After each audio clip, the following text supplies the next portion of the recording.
Hi students, it's me Meena Shukla एक बार फिर आपके सामने उमा जयंती के ऑफिशियल यूट्यूब चैनल के थ्रू आई हूँ बेटा। तो उस दिन हमने आपको इसके जो प्रीवियस वीडियो था इसमें हमने आपको चैप्टर 4 पढ़ाया था, मेजर लैंड फॉर्म, जिसमें आपने पढ़ा था क्या कि the earth is a new planet in the solar system.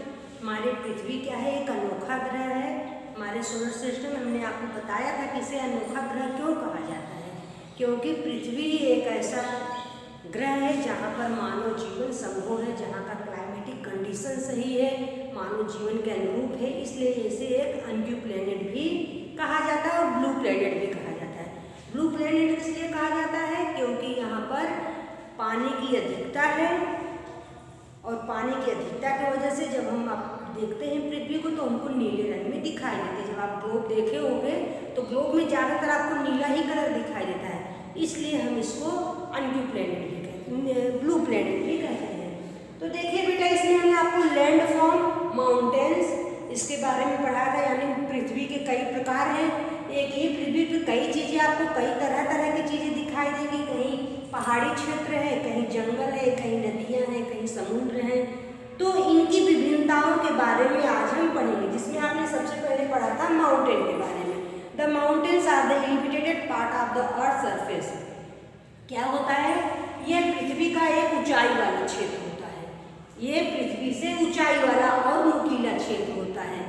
Mountain के बारे में आपने हिमालय पर्वत के बारे में पढ़ा है, उसमें जो पहाड़ियाँ हैं इनके बारे में आपने पढ़ा, तो आपको माउंटेन समझ में आएगा। इसके बाद आपका था प्लेट्यू। प्लेट्यू क्या होता है, plateau are highland but they have a flat top. Plateau क्या होता है, एक हाईलैंड होता है जिसका जो ऊपरी भाग होता है, इसका जो भी ऊपरी भाग होता है ये कैसा होता है,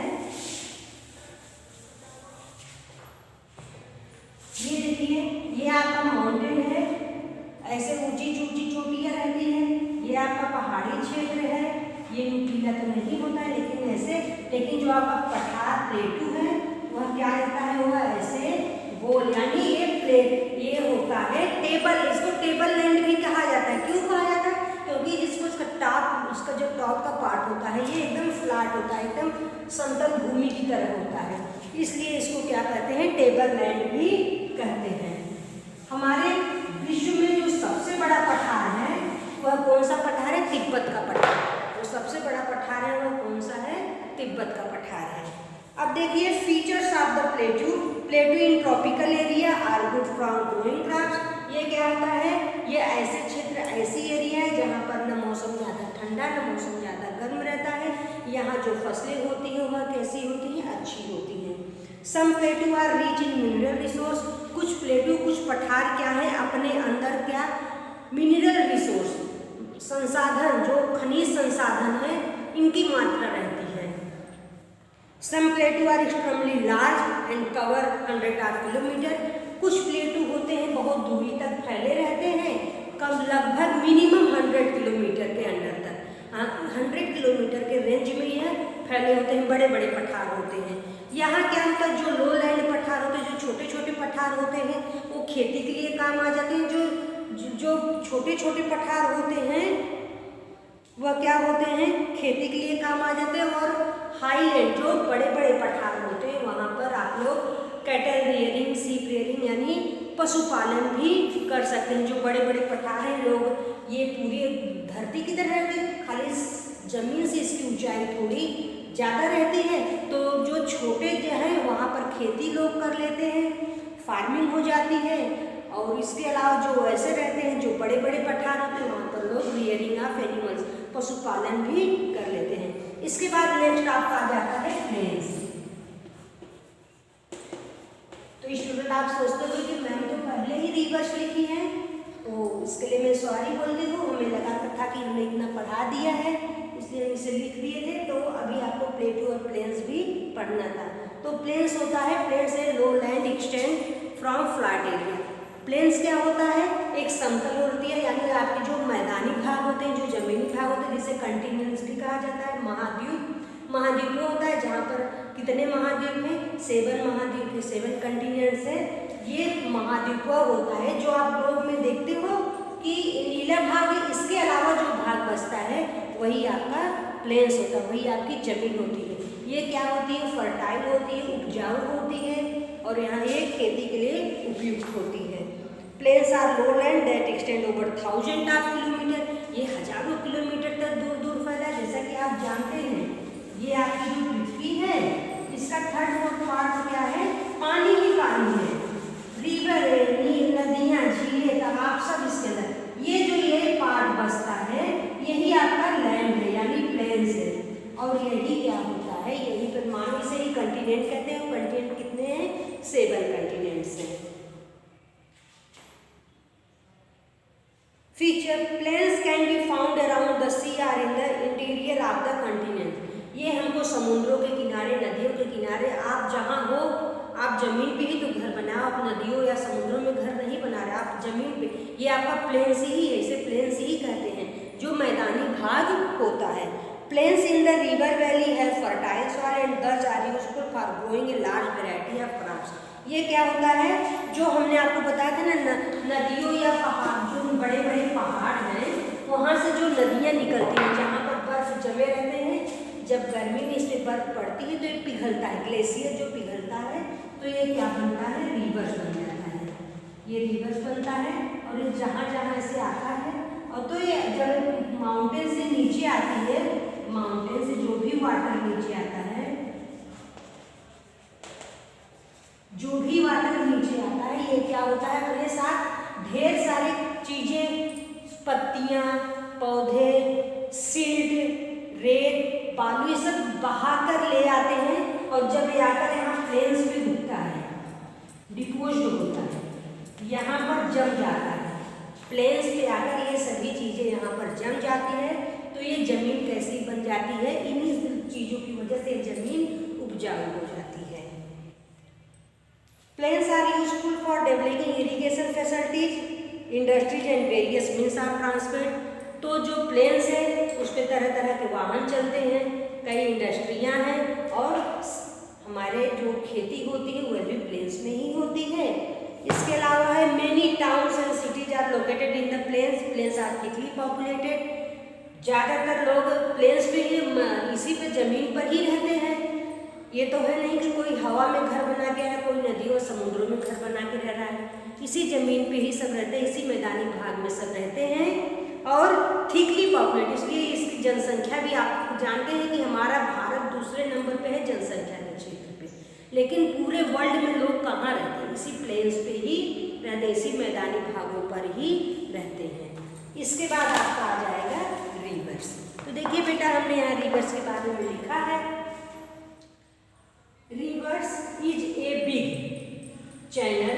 नदी क्या है? एक बहुत बड़ा स्रोत है ऑफ वाटर, पानी का एक अच्छा श्रृंखला है, चैनल है। Many streams join together to form a river. Many streams, देखिए यहाँ अब आप स्ट्रीम सोचेंगे, स्ट्रीम मीन्स होता है धारा। तो जब ये यहाँ से निकलती हुई नदियाँ जब ये प्लेन्स पे आकर रुकती हैं, जब यहाँ ये डिपोज होती है तो यहाँ से इनको जहाँ मार्ग मिलता है, जहाँ इनको वे मिलता है, वो उसी दिशा में ऐसे निकल जाती है। और यही जो इनकी पतली धारा जाकर दूसरे नदियों में मिलती है उसे ही हम स्ट्रीम कहते हैं, उसे ही हम क्या कहते हैं? धाराएं कहते हैं। ज्वाइन टुगेदर, एक दूसरे से मिलकर, जैसे अब यहाँ से निकली है नदी, ये नदी यहाँ, नदी का पानी जब यहाँ से बहा, ये स्ट्रीम धारा बनाया, ये जाकर जहाँ मिलेगा उस नदी में मिल जाएगा तो ये उसी नदी का उसका नाम हो जाएगा। गंगा है, ब्रह्मपुत्र है, कावेरी है, यमुना है, इस तरह से। तो देखिए, the point where the river start, ऐसा पॉइंट जहाँ से नदियाँ बहती हैं, जहाँ से जैसे उसका उद्गम स्थल होता है उसे हम कहते हैं सोर्स। और the point where it is card, और जहाँ पर एक खत्म होता है उसको कहते हैं उसका माउथ। तो आप देखेंगे डेल्टा के बारे में आपने सुना होगा। डेल्टा, डेल्टा क्या होता है? यही नदी का मुहाना होता है, जहाँ पर नदी खत्म होती है। Where the point where it in, नदी जहाँ पर आकर खत्म हो जाती है, इन हो जाता है उसका, उसे ही हम उसका मुहाना कहते हैं, नदी का मुहाना कहते हैं। मीन्स डेल्टा, यही इसी को ही हम डेल्टा कहते हैं। डेल्टा मीन्स होता है नदी का मुहाना। यहाँ से ही पानी जाकर कहाँ मिलता है, ओशियंस में मिलता है, सीज में मिलता है, बे ऑफ बंगाल जो है, बे ऑफ बंगाल की खाड़ी, या फिर जो भी नदियाँ समुद्रों में जाकर ये मिल जाता है। ये जो नदी का पानी होता है ये जाकर यहाँ एक डेल्टा बनाता है, यहाँ पर ये रुकता है, जिसे कहते हैं इंडिचकालिस्ट माउथ, यानी जहाँ नदी का समाप्त होता है, जहाँ नदी खत्म हो जाती है वहाँ जो खत्म होती है उसे हम माउथ कहते हैं, मीन्स डेल्टा। डेल्टा मीन्स होता है नदी का मुहाना। यहाँ से ही नदियाँ कहाँ जाती है, खाड़ियों में, सागरों में, समुद्रों में जाकर मिल जाती हैं। तो देखिए the first stage of the river is upper youthful stage. In the stage देखिए यूथफुल जो इसका सबसे पहला स्टेज होता है, इसका भी 3 स्टेज होता है। जब यहाँ से निकलती है पहाड़ियों से, जब ये बड़े बड़े पर्वतों से निकलती है तो इसकी धाराएं एकदम तेज रहती हैं। जैसे आप यूथफुल मीन्स आप यंग हो, जब आप बड़े हो तो आप अभी नौजवान हो तो आपके अंदर ज़्यादा जोश रहता है, उत्साह ज़्यादा रहती है। ऐसे ही जब ये नदियाँ यहाँ से निकलती हैं तो ये जो इसका अपर पार्ट एकदम बहुत यूथफुल, इसको यूथफुल एज कहा जाता है, यानी एकदम तेज में निकलती है। इसके बाद in the stage the river flow rapidly down the mountain slope and cut through the mountains forming A V shape valley, waterfall, rapid and canyons. ये क्या होता है, जब यहाँ से तेजी धारा में निकलती है ना तो ये घाटियों से चलकर पेड़ों पहाड़ों को जो भी मिलता है रास्तों में गिराते हुए अपनी धारा, इनकी खूब तेज धारा में यह निकल जाती हैं। ये होता है उनका यूथफुल। फिर होता है mature age. Mature age means क्या होता है, जब river begin as it enter the plain. इसका सेकेंड स्टेज क्या है, जब ये नदी की धारा यहाँ आकर प्लेन्स पे मिल जाती है, जब ये जमीन पे आ जाती है तो इसका होता है मैच्योर। जैसे जब आप पढ़ लिख के थोड़ा आपके अंदर ज्ञान, आप मैच्योर हो जाते हैं, आप समझने लगते हो। शुरुआत में आपको नहीं पता रहता है, आपके अंदर काफ़ी उत्साह रहता है किसी चीज़ के लिए उत्साह, लेकिन जैसे जैसे आप समय बीतता है आप समझते हो, समझदारी करते हो तो आपको पता चलता है कि यहाँ हमको ज़्यादा जोश दिखाने से नहीं, बातचीत करने से भी काम हो सकता है। ऐसे ही जब ये नदियाँ आकर पर्वतों से आकर जमीन पर मिलती हैं, प्लेन्स पे इंटर करती हैं, तो ये क्या, it swell and become broad as it joined by its tributaries. ये शांत हो जाती है। यहाँ से पहले तो बहुत वेग से बहती हैं, लेकिन जब यहाँ आती है तो यहाँ ये रुकती हैं और शांत हो जाती हैं। फिर इसकी जो धाराएं निकलती हैं ये हो जाती हैं सहायक नदियाँ। जैसे स्ट्रीम जो होती है उसकी धाराएं, इसका उसी के ट्राइब्यूटर्स कहा जाता है, यानी वो सहायक मिलती है नदियों से। एक नदी है उनकी और भी कई सहायक नदियाँ आपस में मिल जाती हैं और जाकर किसी नदियों में मिलती हैं धाराएं बनाकर। ये होता है उसका मैच्योर स्टेज। अब इसका थर्ड स्टेज क्या है, the river is also known as old stage. इसका एक लास्ट स्टेज भी है, the river flow slowly and most of the river from delta before joining sea. तो देखिए हमने आपको बताया था कि जब ये खत्म होता है, इसका एंड पॉइंट, नदी का एंड पॉइंट क्या होता है, उसका माउथ कहा जाता है, मीन्स डेल्टा। हमने आपको बताया था ना जो इसका सबसे ओल्ड स्टेज है, इसका ओल्ड स्टेज क्या होता है, ये प्लेन से धाराएं ट्राइब्यूटर्स अपने सहायक नदियों से मिलती हैं, ये नदियाँ बनाती हैं। उसके बाद जहाँ इसका लास्ट आता है तो ये सारी नदियाँ मिलकर 1 2 3 जो भी नदी मिलती है वह क्या बनाती है, डेल्टा बनाती है। ये डेल्टा ही इसका लास्ट है, इसका एंड पॉइंट है। जैसे आपने यहाँ पढ़ लिया था, ये इसका लास्ट पॉइंट है। यहाँ से ये कहाँ जाती हैं, ये नदी समुद्रों में जाती हैं, सागरों में जाती हैं, वहाँ जाकर महासागरों में जाकर मिल जाती हैं यहाँ ये डेल्टा बनाने के बाद। इसके बाद यही इसका एंडिंग पॉइंट, यानी इसका सबसे ओल्ड स्टेज है, ये डेल्टा बनाती है। उसके बाद ये नदियों समुद्रों में मिल जाती है, तब ये रिवर नहीं, तब ये नदी नहीं है, तब ये समुद्र और सागर कहा जाता है। इसके बाद आपका नेक्स्ट आ जाएगा डेजर्ट। डेजर्ट मीन्स होता है मरुस्थलीय क्षेत्र। मरुस्थलीय क्षेत्र क्या है,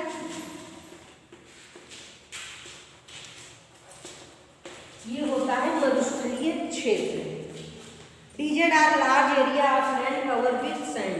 तो आप देखेंगे डेजर्ट क्या होता है, एक लार्ज एरिया है जो कि रेत से ढका हुआ रहता है। जैसे आप राजस्थान इन सब जगहों पे देखेंगे तो आपको दूर दूर तक क्या होंगे, रेतीले जमीन, मैदानी भाग दिखाई देंगे, उसे ही हम डेजर्ट कहते हैं। यहाँ पर क्या होता है, सब desert are cover by huge sand dunes ये छोटे छोटे टीले कहीं कहीं आप देखेंगे दूर दूर तक ऐसे रेत के छोटे छोटे टीले बने हुए रहते हैं, ऐसे बन जाते हैं। जब रेत उड़ती है तो उड़ के यहाँ आकर ऐसे बैठते बैठते ये एक टीला बना लेते हैं, जिसे सैंडी ड्यून कहते हैं, रेत का टीला। But there are many other desert which include rocky surface, और there are two type of desert, दो तरह के डिजर्ट होते हैं, कोल्ड एंड हॉट डिजर्ट।